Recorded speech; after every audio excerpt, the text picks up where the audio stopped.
देखिए, कोविड-19 हमारे बीच एक तरह से रहेगा ही, और बीच बीच में ऐसे केसेस का जो नंबर्स हैं वो बीच बीच में बढ़ते रहेंगे। बेसिकली कोविड-19 हमें याद दिलाते रहेगा कि अभी मैं गया नहीं हूँ पूरी तरह से, और आपको सावधान रहने की ज़रूरत है। तो ये केसेस बढ़ रहे हैं, जो हमने पहले भी बात की थी। XB1.16 वेरिएंट, XBB 1.116 वेरिएंट से के चलते केसेस बढ़ रहे हैं, जो ओमाइक्रॉन का ही एक वर्जन है। लेकिन इससे हमें परेशान होने की जरूरत नहीं है। अगर केसेस हमें बढ़े हुए दिख रहे हैं तो जो सबसे इंपॉर्टेंट बात है कि hospitalization rate, oxygen demand, ICU की रिक्वायरमेंट, ये सारी चीज़ों पे हमें ध्यान रखने की ज़रूरत है। जो अभी तक ऐसा कोई हमें देखने को नहीं मिला है कि ऐसे केसेस हॉस्पिटलाइजेशन में कन्वर्ट हो रहे हैं। तो इन्फेक्शन होना और बीमार होकर हॉस्पिटल में जाना, इन दोनों में बहुत फ़र्क है।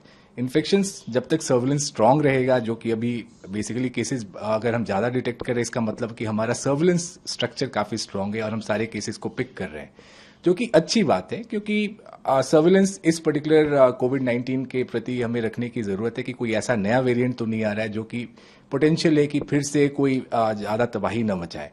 तो उस हिसाब से मैं कहूँगा इन्फेक्शन से हमें घबराने की उस वे में ज़रूरत नहीं है, एज लॉन्ग एज कि ये हॉस्पिटलाइजेशन में नहीं बढ़ रहा है। But at the same time लापरवाही हम अफोर्ड नहीं कर सकते हैं। इसलिए वापस से इस देश में सभी को पता है कि इस बीमारी से बचने का जो सबसे आसान तरीका है वो कोविड अप्रोप्रिएट बिहेवियर, वो हम उसका पालन करते रहें। जी, जो आपने XBB वेरिएंट आया है, इसकी वजह से केसेस बढ़ रहे हैं।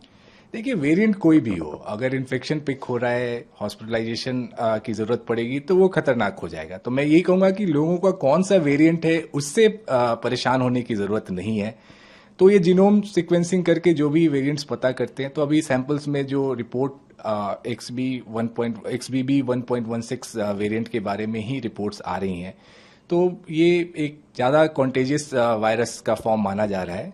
कॉन्टेजियस होना बहुत मैं कहूँगा कि डरने वाली बात नहीं है, but at the same time as long as कि ये लोगों को बीमार करके हॉस्पिटल तक नहीं पहुंचाए तो बहुत हमें परेशान होने की जरूरत नहीं है। बट सेफ्टी प्रिकॉशन, ये मैं फिर से कहूँगा, ये बहुत ज़रूरी है। पैनिक ना करें, but at the same time आपको प्रिवेंटिव स्टेप्स और खुद को बचाने के तरीकों पे ध्यान रखने की ज़रूरत है।